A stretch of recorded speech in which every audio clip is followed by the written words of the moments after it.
Thanks for tuning in. I had this phone tied up, transferring videos off it because I tried to shoot one the other day. All of a sudden, it stopped. And I said, "Why did it do that?" I put a second hard drive on it, and it's huge. I probably got 90 gigabytes of space on this. And I said, "I know I still have a lot of that left." And so I says, "Well, maybe." The way it works is that it only allocates, a smaller amount for the camera, and I think that's probably what happened. I scrapped that one anyway. It didn't come out well. So what I did, I just took this to the computer, transferred through the computer to a large external hard drive I have. That one's like 500 gigabytes, and that's where I have all my videos on there that I back up. I have a bunch of other stick drives too. And that 500 gigabyte hard drive is close to being filled, I think. In fact, before I had to delete a bunch of stuff off there, and I had one huge file. I think it was like 300 gigs. Yeah. It may have been a backup from an old operating system or something like that, but I've had this, external hard drive for years, so it just lasts because it's not like you're running it all the time. And so I took the phone, hooked it into the new laptop I have, and transferred everything over to the other external hard drive. And this new computer is fast. It's a Dell, and that's what I want. A Dell, to me, is the best. And it's a solid state drive. And when I boot that thing, it's literally 5 to 7 seconds, and it's up like that. You're ready to use it that quick. And that's the beauty of the solid state drives. Versus the old, hard disk drives. Trying to think what these other ones are. I have a Windows tablet also. It doesn't have an HDD in it, and I should remember what those are called. It's kind of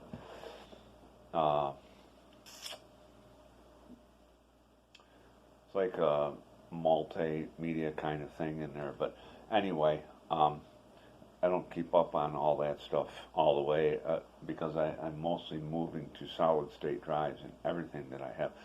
Tablets are kind of tough.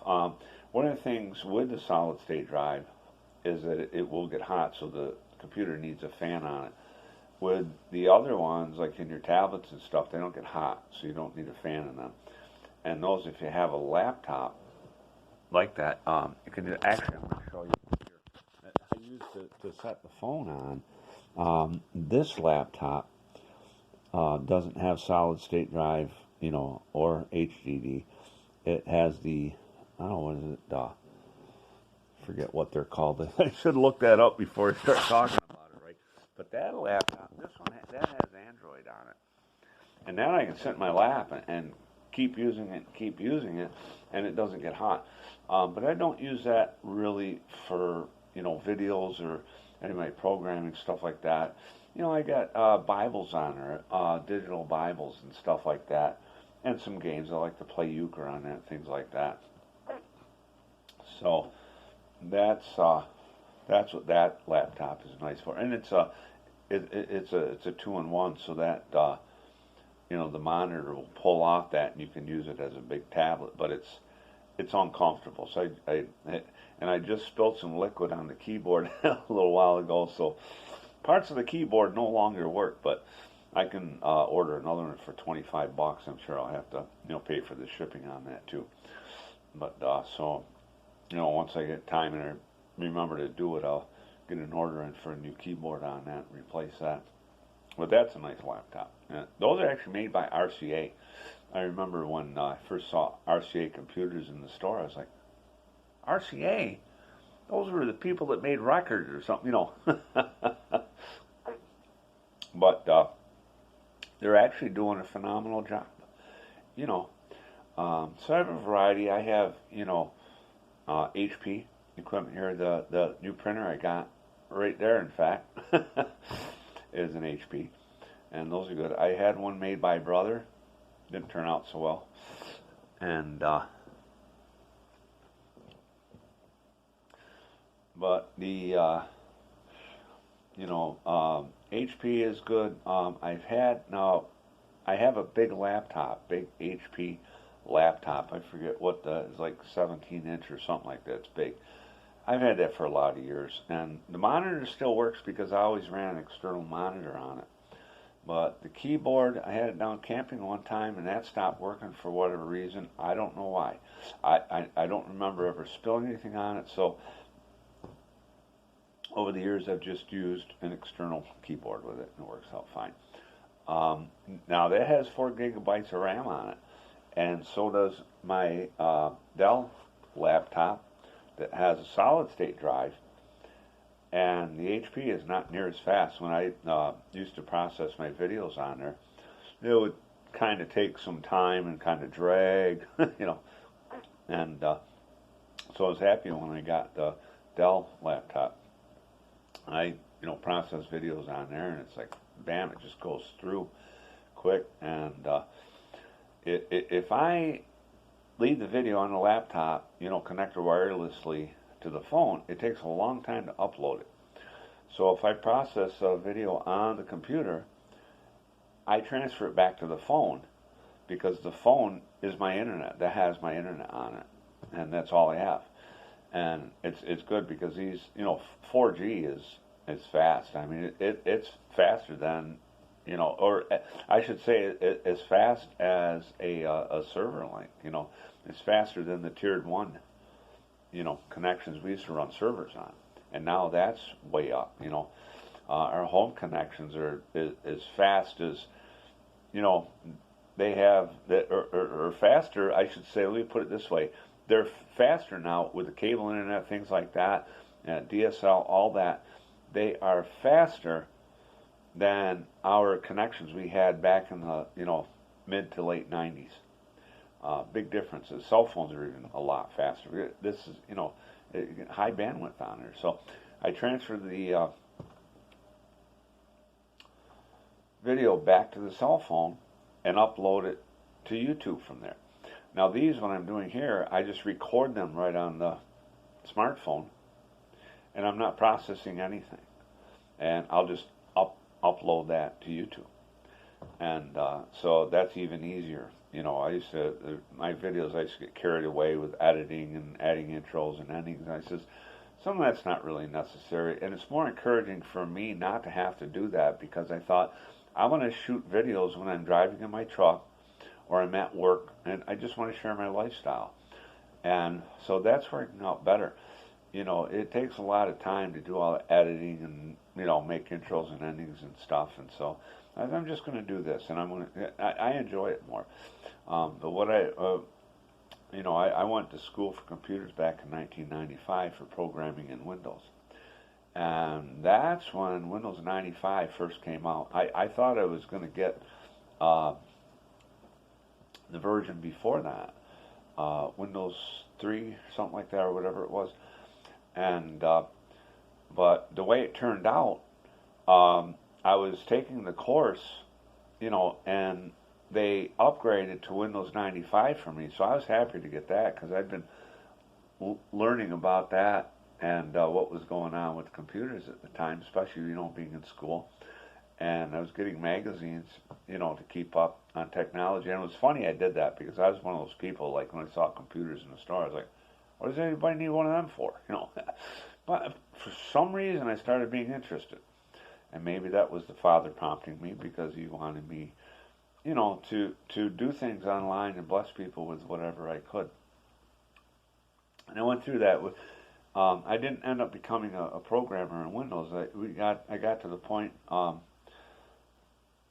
where I learned IRC and the internet. IRC is Internet Relay Chat, and I really like that. And I says I don't want to program in Windows. I want to be a web developer. And so I just kind of went through that course, and then I didn't pursue anything with programming in Windows, because I had learned some programming languages. Gave me the ability to learn programming languages on my own. So I learned HTML, I learned Perl CGI.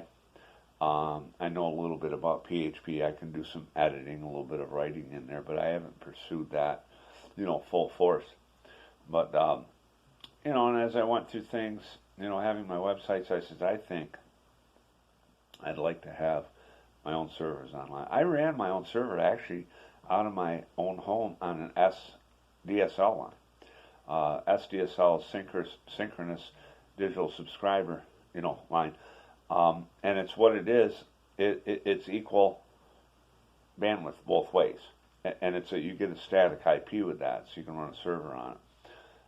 So that was pretty cool. I really enjoyed that, and I installed Linux. I had one of my first computer that I got. Later on, I had to have the hard drive changed at one time. The hard drive went bad, different things, but later I had the whole thing beefed up, new motherboard, a lot more RAM, everything, so I could use it as a server. And I ran that on an SDSL line, and that was fast. It was, and it wasn't even it was like 383K or something like that. But just for one server, it was fast. I still had a virtually hosted account because I had domains, and I could point them to this server, and then I would get in. We didn't have, software that you could go and click on things and do things what you want on your website. I had to go into the server configuration files and write that stuff in there to make it work, because we didn't have Plesk back then. We didn't have cPanel and all that stuff. But as I went through, I said, I think I would like to start a web hosting company. And I started Chosen Web Host. I think it must have been about 12 years ago. And recently I felt a nudge from the Holy Spirit to shut my businesses down. So I still have servers. And I thought, why not, help some people with free or cheap web hosting? I'm not making money at it. And I don't care to do it. I'm enjoying it. It's a hobby. So I still have the domains for Chosen Web Hosts and stuff like that, but I started a site under shalomwebhost.com. I'll put a link below the video. And what I did is I slashed prices drastically, even for my current customers. Their costs went down almost in half. And so now, I'm working on VCS, Virtual Corporate Server. And these are high-end hosting plans with a lot of space, a lot of options. You can add a lot of FTP accounts, different things, even multiple websites on one login. And it's like having your own server, but you don't have to maintain a server. So that's kind of what I'm doing with that, and I'm enjoying that. I started drawing more customers when I switched over to that, because some of these people were paying so much for web hosting. They told me what they were paying. My eyeballs about bulged out of their sockets, and so they moved over to me because of one woman. She was probably paying hundreds a year or something like that. She moved over to me. Now it's like, $20 for the year for about the same thing that she had, So that's the scope of things. And, I'm happy to do that because I just want to pay for my servers, and the expenses I have, that are all associated with that. And, so that's why, when I was working on the VCS solutions today, I started punching in numbers that I wanted to charge, and I was running the math again. I says, I don't have to charge that much. And some of those costs, again, even though they were already low, I slashed them in half again. That's how low they are. So, if you or somebody you know, or your church or your assembly, like saving a lot of money, send them over. And, there's information on the site, things like that. There's an about page that I put my, funny looking mug on and, explain a little bit, stuff like that, what my, outlook on this is. So take a look, go over there, kick the tires a little bit and take it for a test spin and see what you think. I want to bless people and help them to, spread the gospel. There's kind of two different sections for web hosting. One is for personal or ministry web hosting, and then there's a business section, and that's where the VCS solutions are found. So that's what I'm working on, and I was happy about what I could put up there. And I don't make money on it. And like I say, I just I want to cover expenses that I have with that concern. And so I'm always working on things, trying to figure out more that I might be able to add, things like that. I have social networking sites out there too. I develop my own sites and stuff like that. And if you go to messiahslove.com, you can find links there to most of my sites, and I can put a link below the video for that also.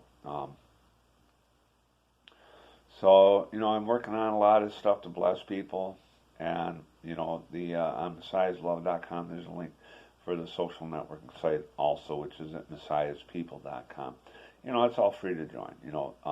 You can donate because I still spend quite a bit to support all this, so any donations just offsets my expense. So, I think one of the last members, just donated a fair amount, which was nice. That was much appreciated. And so that's kind of what I'm working on. It's just I give, I put it out there for people, and it's user supported.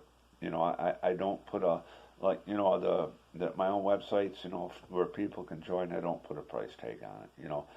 Help me and I'll help you. That's kind of my thinking. I mean, we're all Mishpachah, right? We're all in the body of Messiah. Let's work together and bless each other. It's funny, and people in ministry and the faith and whatever, they're hosting these companies in this world, and I'm thinking, why are you giving your money to the world? Why not put your money into another ministry that's blessing your ministry? That's my thinking. And I know that if I knew of a data center that was owned by Torah observant people, or a company that worked in a data center that was owned by Torah observant people, and they could give me the prices that I get from the data center I run my servers in now, that's where I'd go. I would go to the person in the faith who is in the body of Messiah. That's where I would go. That's my thinking. And I've had different things pop up, online or like through Facebook or other sites that, even a cell phone company was owned by, people in faith. I think they were more Christianese people than they were Torah observant. But I would still go to somebody like that, and if they could beat what I get, for my cell phone, and they had enough coverage, that's valuable too, right? I would go to that company. They'd get my business. Any company that's owned by people in the faith, we may not agree 100%. Doesn't matter. Let's stick together and support one another. I support a lot of faith-based people, just through messiahspeople.com too. There's groups on there. Okay, there's forums. There's a chat. And, I haven't been monitoring it much lately, but it's there for people to use, and I trust people. I haven't, and if anybody, spots any trouble there, they can simply email me, contact me on the site, and, I'll be on there, checking things out. So, but it's pretty secure. I have reCAPTCHA on there, so, we've been keeping the spam bots at bay because there's a lot of them out there. But check out shalomevhost.com, and save yourself some money, help your friends and your pastor and others, save money on their web hosting. And, be blessed. I'm just here to bless people, and that's what I want to do. And I think, as a body of believers, we need to support one another. I see so many out there in the faith, but they're not doing things that support people in the body, right? It's good that we do that. And so, like I say, I'll put the links below, and you can check them out and be blessed. I just have a heart for people and wanting to give. And, my thinking is that, and if you've got something that you can offer to, the Mishpachah, I'm interested in hearing about that. Let's kind of get together. And part of messiahspeople.com has a links directory on it. So if you have something For a while, I was going to charge money for that, but I took that off. And if you know of sites that we can bless, put a link there. Go in there, and if it's not working right, contact me, and I'll get on it, and we'll make it work. So thanks for watching.